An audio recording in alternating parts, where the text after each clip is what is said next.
Si kila mtu aliyekuja na lugha tamu na maneno mazuri ana nia njema. Watu wengi wenye nia mbaya hutumia maneno mazuri, maneno matamu ya kiulaghai ili kutangaza bidhaa zao, kutangaza agenda zao, ili kufika kwenye malengo yao au kufikia malengo yao mabaya. Sisi Waislamu tumeligundua hili katika nchi hii, kwamba mara nyingi wanapoingia watawala Waislamu, basi Wakristo wanakuwa hawana raha na uongozi wa yule Muislamu. Historia hiyo iko hivyo. Wanafanya mambo mengi sana, na kusudia viongozi wao wanafanya mambo mengi sana ya kuhakikisha wanamtoa katika njia ili kupitisha malengo yao. Lakini wakizungumza wazi, Waislamu nyinyi mtushtuka. Kwa hiyo wanatumia njia nyingine ya mbali ili kuwalaghai. Sasa ni wajibu juu yetu sisi kutumia mimbari kama hizi kuwatanabahisha Waislamu wenzetu kwamba tusikubali kuingizwa katika mambo haya. Tusikubali kuingizwa kwenye mitego hii. Leo maaskofu na mapadre, wanaharakati mbalimbali wanaodai haki za binadamu, wanahabari wa nje na ndani, wanasiasa, wanatumika katika kusukuma upande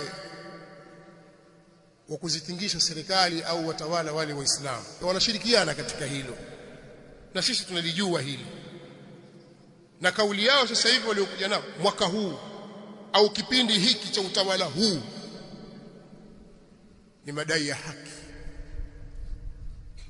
kwa sababu watu wanatekwa. Nataka niwaulize maswali mimi, maaskofu, mapadre, wachungaji, wanasiasa na wanaharakati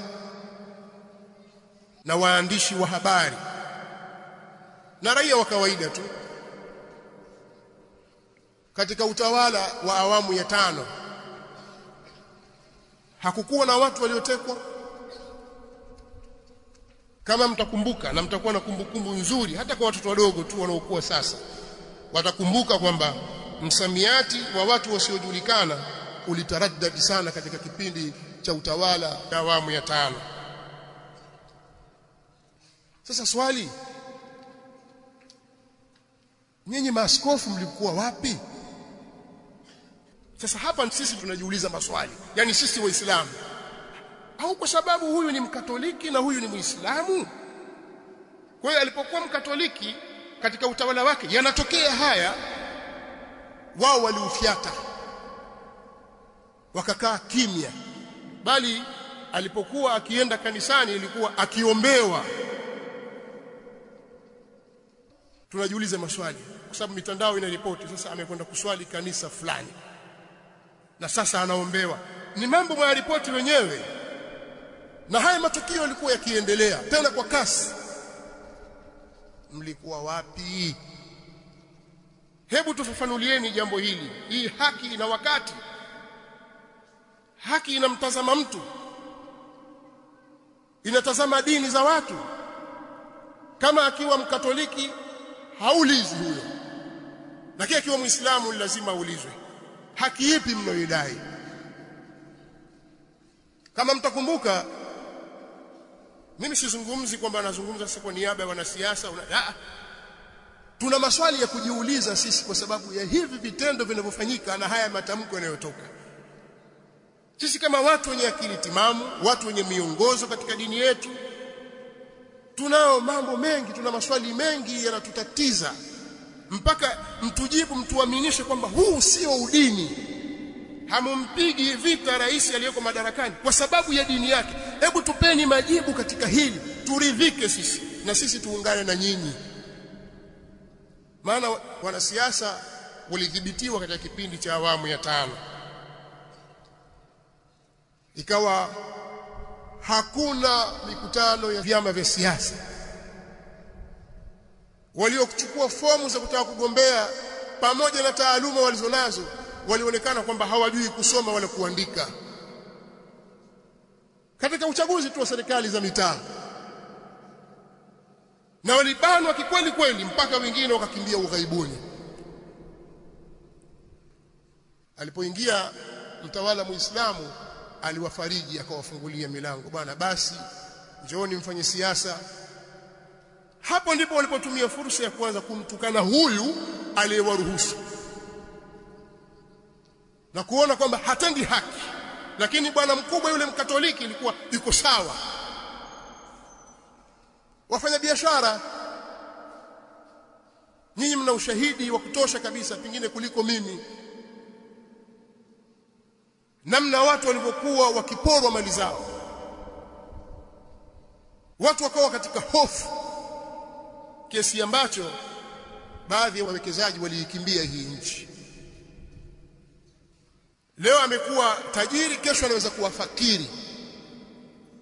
Mambo hayendi.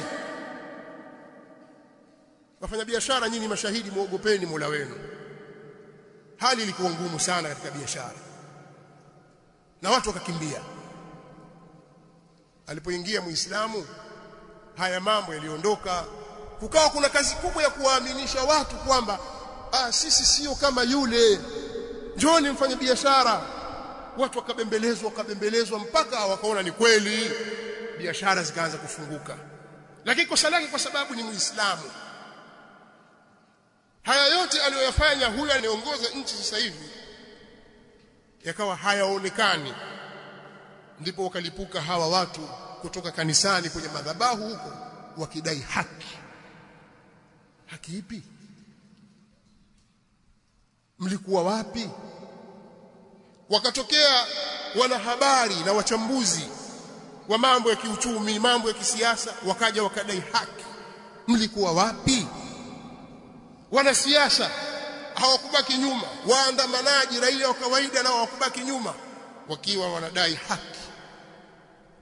Ya ayyuhalladhina amanu kunu qawwamina lillahi shuhadaa bilqist wala yajrimannakum shana'anu qawmin ala alla ta'dilu i'dilu huwa aqrabu littaqwa wattaqullaha innallaha khabirun bima ta'malun. Allah subhanahu wa ta'ala katika suratul Maida sura ya 5 aya ya 8 anatuambia, enyi mlioamini nyinyi, waumini nyinyi, kuweni wasimamizi madhubuti kwa ajili ya Allah kwa kutoa ushahidi wa haki, wala kuchukiana na watu kusiwapelekeeni nyinyi kutofanya uadilifu. Kuweni waadilifu. Kweli mna chuki na Waislamu, hebu kuweni basi na uadilifu.